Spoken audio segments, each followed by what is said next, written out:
when do you think men should really go to therapy? Like, if we know, like you said, therapy is not for everybody. Because Mhm. personally, I believe the reason we need, and you as a therapist, you can correct me if I'm wrong. Personally, I believe the reason we need therapy or therapy is pushed is because back in the day, we had a village. So you have the mom, you have the dad, you have the aunties, you have the uncles.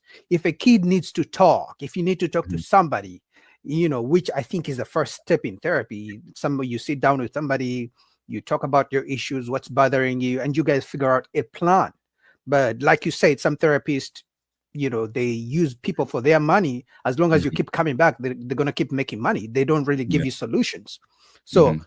personally, I believe the reason therapy is pushed too much because we have more single parent household than ever before. So Mhm. if I have an issue, if I don't have my dad in the house and I run to my mom, she's busy trying to figure out, how many hours she's going to take on to provide for me and my siblings, yet if she was busy, she could literally tell me, go talk to your dad about that. But if Yeah, the yeah. dad is not in the house, guess Mhm. what? If I can't talk to my mom, now I'm going to grow up with all this trauma, right? Mhm. And then I haven't learned how to communicate to my mom, which means chances are I'm never going to be so good at communicating with women when I grow up. And then the cycle keeps repeating itself. So would you say the reason we have, which I believe, the reason we have so much need for therapy is because it would start in the house, but because of single parent households, that's where we are where we are.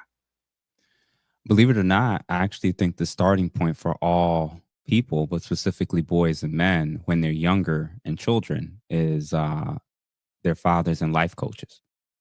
I actually think life coaches are a good first start for getting people to see what's going on in their lives, helping them to reach their goals and aspirations, having someone that constantly is pushing them and motivating them and supporting them when times get rough.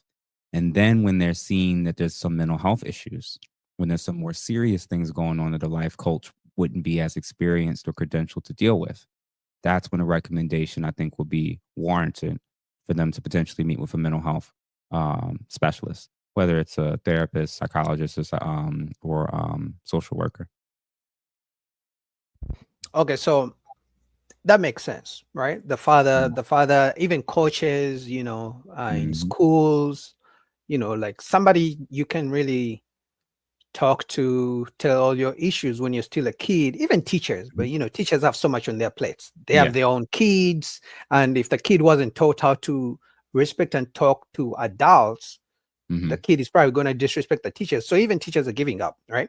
So Mm-hmm. with this, because personally I believe the reason women try to push therapy this, therapy that, the one thing they always talk about is men don't like to open up. Men have no one to, because when you tell them, I had a lady ask me, who do you talk to when you're going through issues? I'm like, I talk to my dad if I can't solve it, right? Yeah. If I can't solve the issue, if I need plans to solve the issue, I'll talk to him to ask him how to solve this issue, because for ladies, we know they love to talk.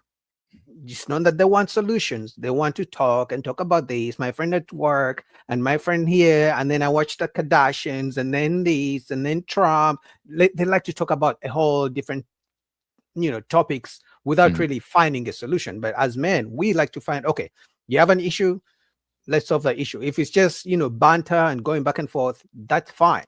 Mm-hmm. So women like men to talk, but it seems like the more men have been opening up, especially on these YouTube streets, social media. Mm-hmm. So women were saying men don't like to open up. They don't like to be, what's the word they use? They don't like to be vulnerable. Mm-hmm. Then men come to social media. Mm-hmm. Men open up. Women are not doing this. Women are very, combative. Women have bad attitude. Women are too superficial. Women have crazy delusional standards. Guess what? The women decide to say, oh, you hate women. Oh, Mm-hmm. you're broke and dusty. Oh, if you're broke, just say that. If you can't afford me. So it's like men finally opened up, Mm-hmm. telling their issues they have dating women. But guess what? Men were met with the biggest amount of pushback ever. So should Yeah. men really, do women really want men to open up? Like what do you think about that? Yeah, I actually think a large percentage of these women who are telling men publicly and privately that they need to open up more, they mean he should open up and tell them things that they want to hear. They don't actually mean him telling them things that they don't want to hear about themselves. That's actually what a lot of women are actually saying. Oh, I want you to communicate more. I want you to open up. I want you to share what you're thinking, what's going on, until he says it and it's something you don't like that's about you. That's actually the truth. And how do we know this? Because most men say the reason why I shut down or stopped doing it is because when I've done it, I was punished. She lashed out. She went quiet. She cursed. She yelled. She cried. And then they get such a visceral negative reaction every time they try to open up about what's going on. She has no problem. Probably most of them probably have no problem with you opening up about issues at work, issues with other people.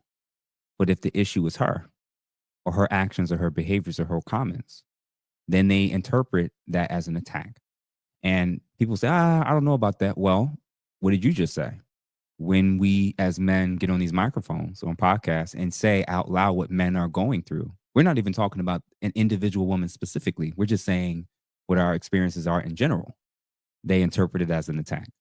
So the reality is, both publicly and privately, the reality is most women, no matter how emotionally intelligent they believe themselves to be, um, most of them aren't actually the greatest listeners.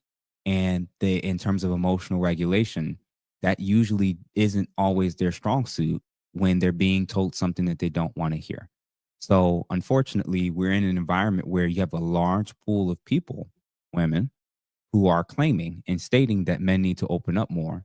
And the assumption is that this large pool of women, or all of them that are saying this, are emotionally mature and have been trained or prepared on how to be able to handle a man's emotions, as well as be able to respond well when he's telling them something about themselves that they do not want to hear. I don't have that assumption based off of what I've seen in therapy, based off of what I've seen in my regular everyday life, and based on what I've seen on social media. Most people don't do an excellent job of hearing things that they don't want to hear about themselves, let alone women.